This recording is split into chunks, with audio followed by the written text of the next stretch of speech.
All right, my country people, now once again, welcome to Eastern News 24. I see the bike and konye chiri ya zelo. I should be sinketa adrena na mana ya dike echi. Necha da agwagu. Try kulo chako ya dedere. Ise. Ediko si de. The tupo ya ga n'elu. If I would tell you no tutu abu water promise. Yes, all your updates I would tell you no tutu. Unu na ni do akwunye na funeral kwabo Nigerian Chief of Staff bo Christopher Musa. Onya I would tell you Ozia n'ụbọchị nke taa. Ya bụ ajụjụ ajụrụ ya na international ya nke bụ Ajazila gbasara maka the human rights abuse ndị amị na-eme ndị mmadụ and the insecurity na Nigeria. Gee ntị na ya bụ ife maka ife njisi ka ntị ya bụ ife oge gara aga gee ntị na asị na amị tinyere akwụkwọ iji bunata Simon Ekpa back to Nigeria. The same amị na-eme abuse court order. The same DSS name abuse court order. The same Nigerian name abuse court order. And you're able to release him and declare and acquit him. The same people get an rule of law to extradite my Simon back to Nigeria. Gaya before Jamaica web, can't go there ba. Only get say be federal pora phone channel den kuno. All right, over to you. Been collectively fighting both Boko Haram and the West African branch of ISIL for collectively now 15 years, in which time something like 15 million people have been affected by the insurgency and by the counterinsurgency. The government has claimed several times that the group has been, quote, technically defeated, yet they continue to operate, yet they continue to regroup. Do you see this as a failure of the politicians or a failure of the military, of which you are the head? Not at all. I think it just shows how complicated asymmetric warfare is. It's not a one-off thing, unlike conventional warfare. So how do you measure success? You measure success when you start getting life back. IDPs returning back to camps, schools are reopening, markets are working, people can work. I think that's success for us. So it's work in progress. We're not where we are, but we're heading there, and we're sure that we're on the right track. How would you explain the current state of the counterinsurgency if you were to give us a situation report of where we are in terms of the direction of the fighting so far? Yeah, well, since inception, it's been in and out because of the challenges of asymmetric warfare. You know, the armed forces of Nigeria has always been a conventional armed forces. So fighting asymmetric came in as a surprise, as all armies.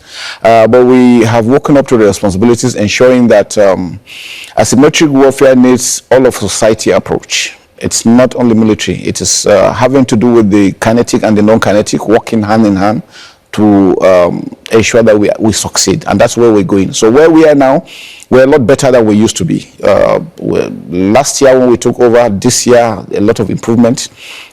A lot of work still going on, and we'll continue to do that. You say you've woken up to the challenges, woken up, but it's taken 15 years to wake up. Why so long? Like I said, asymmetric warfare is the difficult kind of warfare. I think our advice to any country, don't allow it to start. It's difficult to eradicate because you're dealing with people that have a sense of belonging, believing what they're doing is right, ideology. You don't see it on their foreheads. You don't know who they are. And they're just like normal human beings, and because you have to respect human rights, you have to take up the laws of war. It makes it a bit more difficult because identifying who the enemy is unlike the conventional type. You see him, you know he's wearing a kind of, these ones are not, and they are your own people from within. We've been in Liberia, we've been in Sierra Leone, we've fought other countries, we've restored peace, and so it's always a surprise that we're still having there, but it shows you the difficulty.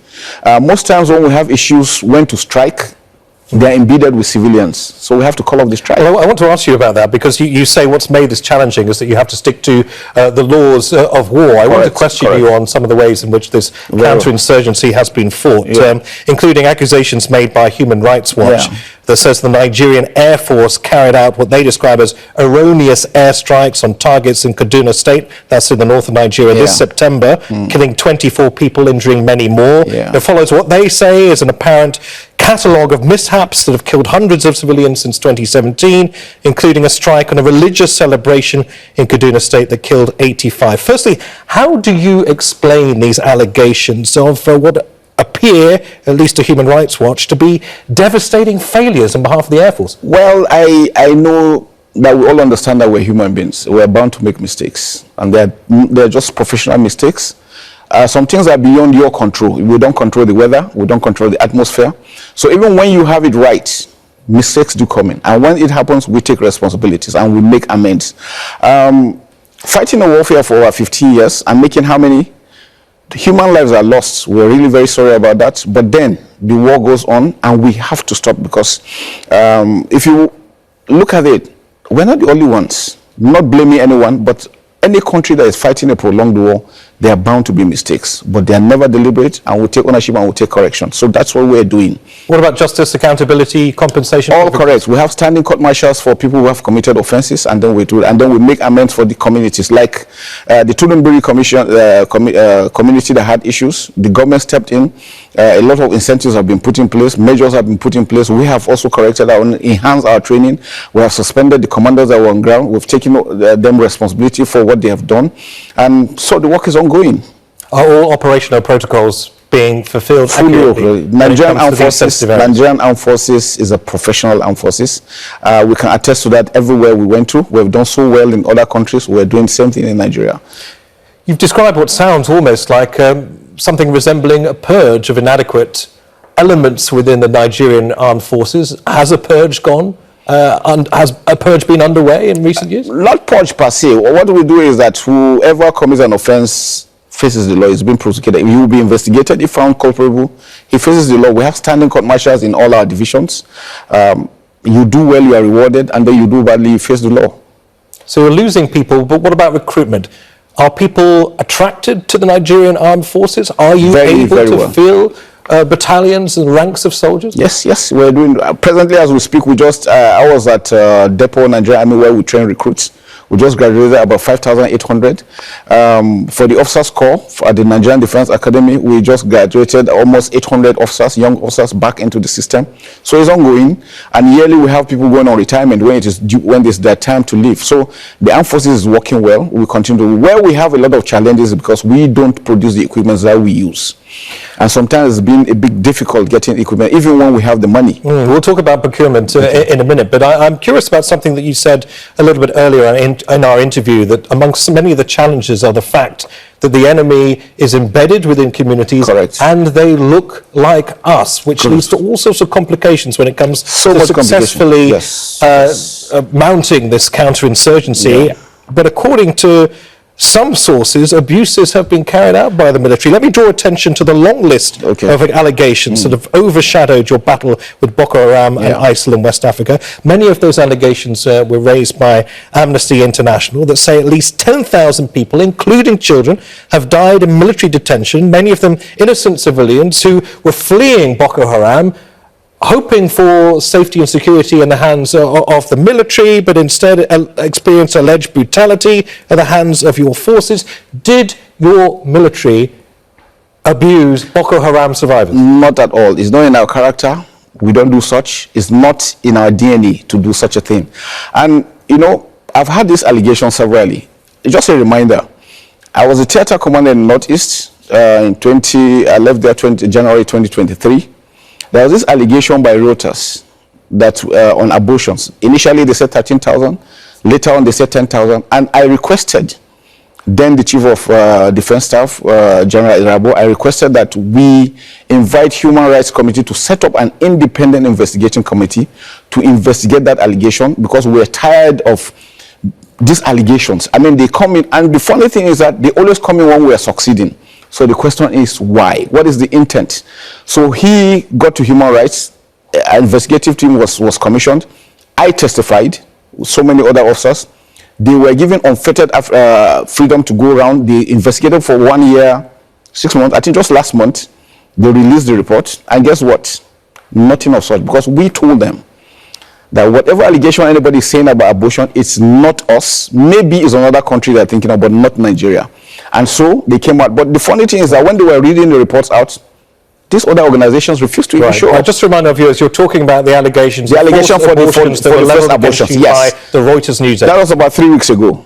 And then suddenly last week, Amnesty came out with 10,000. So I don't know what the joy is about 10,000 issues. Okay. It is not in our character, we don't do such. We will never, ever do such a thing. Understood. So you would allow Al Jazeera journalists, international investigators into, for instance, the Giwa barracks in the northeastern city of Maiduguri that has been allegedly holding children as young as 5 in hot, cramped conditions, not to mention allegations of beating, the sexual abuse of women and girls, where innocent civilians were meant to be in your care, treated this way? I mean, that's the big question Amnesty International raises. And they're prepared, sorry to interrupt, they're prepared to take you to the International Court of Justice to defend their views. Would you testify there? We're ready to go. We're not scared of anybody. And I can tell you, they have their own intent on why they're doing that. I think they just want to demoralize my troops. They want us to look bad, because I just can't understand why anybody will wake up and say that we're killing people when we're actually not doing the same. And guess what? Where the Giwa barracks you were talking about, we have all the humanitarian agencies working there. You have the UN working, local and international organizations are working. Are we saying they are complicit? There is nothing we're doing in the back. So if they don't say it, which means Amnesty International is equal, and Amnesty is equally there. So which means they're equally accusing all these other organizations of being complicit. So just to be clear, you would be prepared to go to the ICJ in The Hague and answer these accusations? We're not scared of anything, because we don't have anything of such. I want to address allegations also of corruption in the defence sector, because Transparency International says corruption has resulted in the wasting of billions of dollars worth of public funds through corrupt defence procurement. You said yourself, procurement's an issue for the Nigerian military. Is the Nigerian armed forces corrupt? We're not. We're just a few good guys trying to do some job, but seems some people are just hell-bent on making sure that we don't succeed. We don't produce the equipment we need. It takes two to tangle. So if they're saying there's corruption, which means those producing the equipment are equally corrupt, because it takes somebody to give and somebody to collect. So which means those ones having these weapons are equally guilty.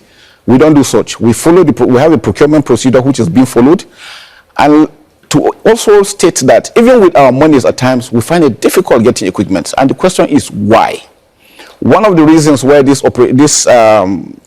insurgency has been for this long is because we have been denied access to equipment. Even when we have our monies to get to, it's difficult. Why have you been denied access to equipment? Well, I really don't understand. It's a question that we keep on asking, why are we being denied? So this is a political decision you're suggesting? Political decision.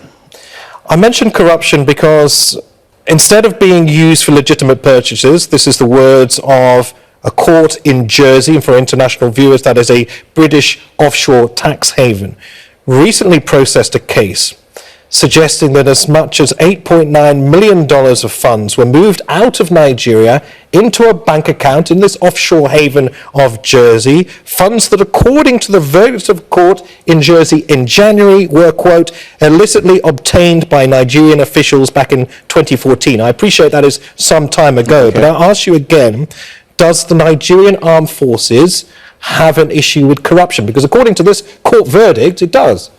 Well, 2014. This is 2024. I'm the Chief of Defense Staff now. We don't have such allegations. If they have the facts, I'm sure they will be able to bring out who are those. I mean, anything you travel electronically is captured. So it's not anything hidden. If they have those facts, bring it out. But you see, what we don't want is somebody sitting down somewhere and just assuming that things are happening when they are not. And that's one of the reasons why I came here, and I had the privilege of being here with Al Jazeera, and I want to say a big thank you. It's an opportunity to also present our countries that, please, people should understand that we're fighting a war. We need everybody to put hands together. Let us succeed. And the asymmetric warfare we're dealing with is not only to Nigeria alone. West Africa, the Sahelian area. And in fact, if actions are not taken, it's going to engulf the entire world. You mentioned a few good guys are trying to do a good job when I talked about corruption. Yeah. What did you mean by that? We're just good guys just trying to make sure that our country is secured. And then some individuals seem not to be happy about it. And trying everything possible to throw us under the bus for whatever reasons. Like I told you, what I realized over time, I've been in service for almost 33 years. Anytime we seem to be succeeding, somebody throws something at us. And the question is, why? Is it because we're succeeding, or you don't want the country to move forward? What is the aim? What's the intent? That's the question we're asking. You seem to be posing those questions not to me, not necessarily to our viewers, but to people in government. What do you want to say to them directly? You seem to suggest that they're holding you back. Not our own government particularly. Our government are doing the best they can. But, you know, there's an international system. Like I said, we don't produce, we need to buy. So going to buy sometimes is a bit difficult, getting these items.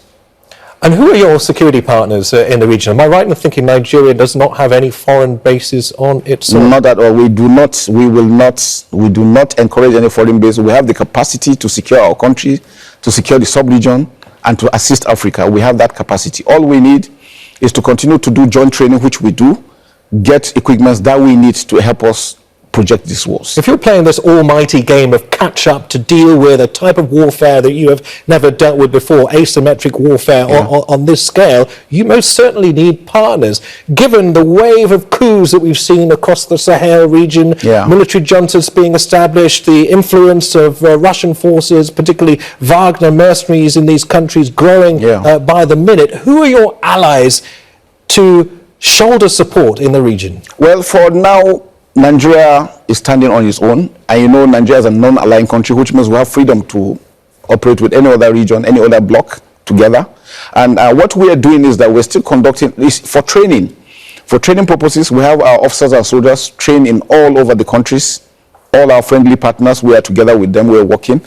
All we're saying is that we don't need anybody, any boots on ground. We'll continue with our joint training, we'll continue with our joint courses.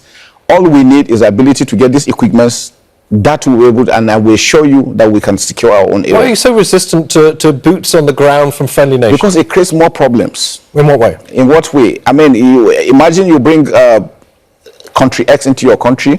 The next thing is, you know, most of the other terrorists will also want to come because they have grounds against them.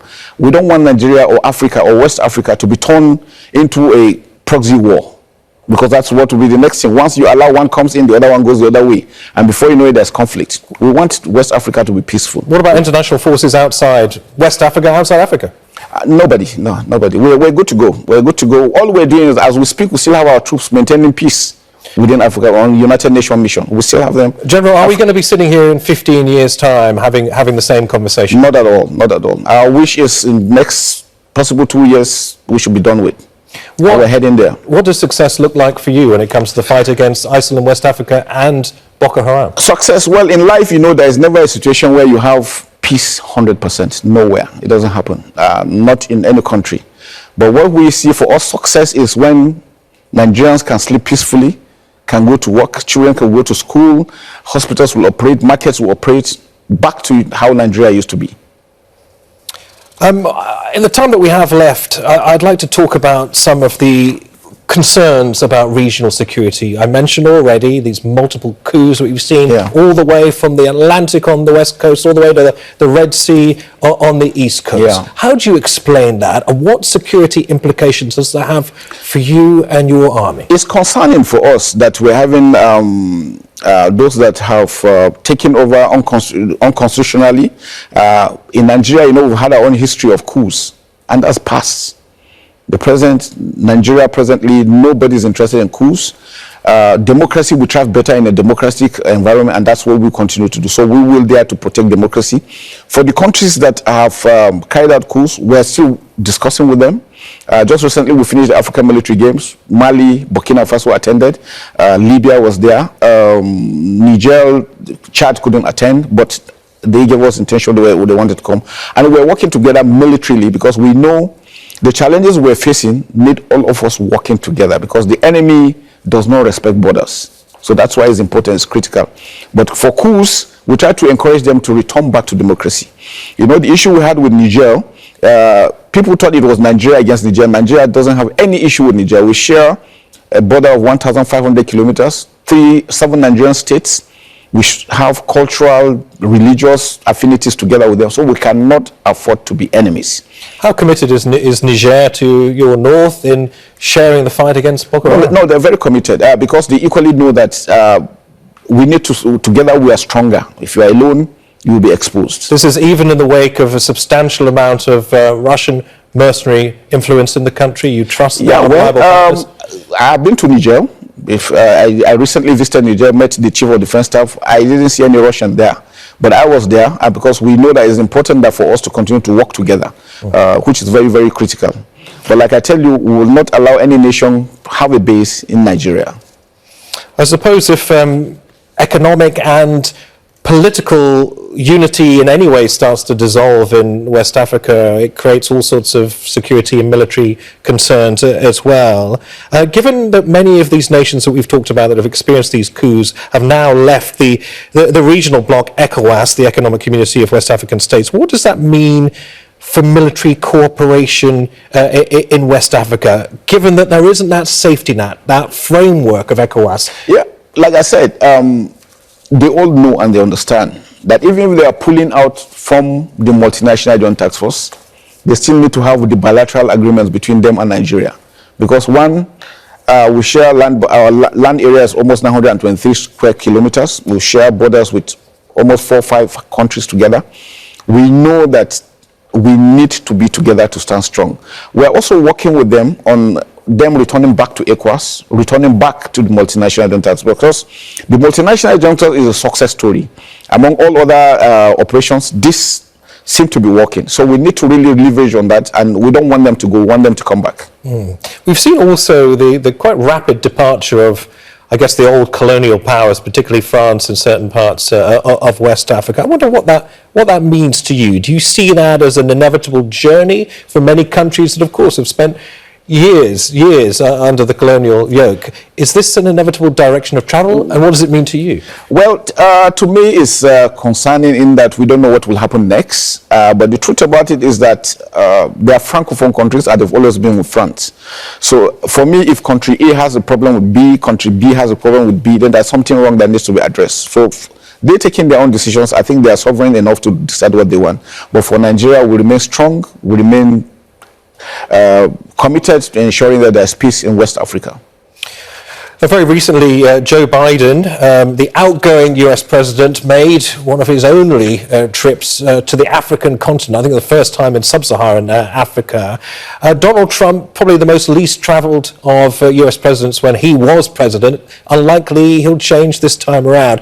I just wonder, given the magnetic pull, given the influence that America continues to have across the world, what a Trump presidency means to you? Well, I think I will leave that to the political masters. But I would think whatever it is that favors Nigeria, West Africa, and Africa in general, I think we'll want to go through that. The continent has gone through so much. So we need all the friends of Africa, friends of West Africa, friends of Nigeria that will put hands together to ensure that there is peace. We all need peace. You've also spoken in the past about some of the security challenges that have arisen as a result of climate change. Obviously, when crops are decimated, when resources are, few and far between, it leads to insecurity. How do you meet the rising challenge of that in your part of Africa? It's a big challenge. I tell you, for Lake Chad, because we have the Lake Chad countries, Chad, Nigeria, Cameroon, Lake Chad has been a source of economic empowerment to most people. Now over 50 million are, because it has receded to just 10%. So it's important that for our leaders, and they're working towards that, to see how they could resuscitate this lake. And then the issue of climate change affecting flood some areas, drought some areas. I think for Nigeria, the presidency is really doing everything possible to ensure that they mitigate those issues by providing irrigation, making sure farming is on the front line, because food security is critical. So they're working towards that. And who do you see as your partners when it comes to food security and providing safety for access to food? It's becoming increasingly a critical issue, and it has, of course, the possibility of toppling governments in certain parts of the world if they're not able to respond and they don't have the support and the backing and the strength of the military. I think the military equally too is also doing this we're opening our defense farms. We already have the army farms and so many other things, and just to provide protection for the farmers, make sure that they're able to farm and harvest well, and then we'll be able to have good border management to ensure that the food is not filtered out so that Nigerians can benefit. Nigerians are good farmers. We have good arable land. If put into full use, I think we'll be able to feed the entire Africa. That I can assure. So I think it's work in progress, and we're heading there. Given everything that we've talked about as we come towards the end of this discussion, these allegations of mismanagement, of corruption, of mishaps carried out by the Air Force, I wonder, in your mind, whether any of this may have strengthened your enemy. We've talked about a period of 15 long years here. We've talked about playing an almighty game of catch-up. But in the meantime, we've seen Boko Haram regroup and regroup and regroup. What is your answer to that? That you have in some way fed the insurgents? The problem is that I think we've talked to international community. Let's find out the funding. When they started surrendering, by the time we left, so as we speak, we have over 120,000 that have surrendered. Most of them, when you find them, they are coming with hard currencies. How did they get them? How are they funded? How did they get the training? How did they get the equipment? What is your suspicion? Well, maybe an international conspiracy. You don't know. Who knows? How are they be able to sustain themselves for 15 years? That is one question I think everybody should ask himself. For Nigeria to be able to hold them, and you go to Nigeria, everything seems to be working well. You must have an idea. I mean, let's not talk about international conspiracy theories. Let's give some hard facts. Well, I just leave it at that. I'm sure they know, and I'm sure everybody knows that these are the challenges we're facing, that needs to be addressed. So the UN need to come in to ensure that, because we need to trace the funding. How are they sustaining themselves for 15 years? What does the UN coming in mean? What does that look like? Track the funding. It's international flow. We don't have control over that. Whose interest is it to see Nigeria destabilized? Well, I don't know. You don't know. Your guess is as good as mine. All right. Well, I'm sure your guess is better than mine. But anyway, we'll leave that there. General Christopher Musa, it's been a pleasure to have you. Thank you very much. Thanks for talking to us. Thank you very much. I'm excited to be here. Thank you very much. Thank you for your time. Thank you.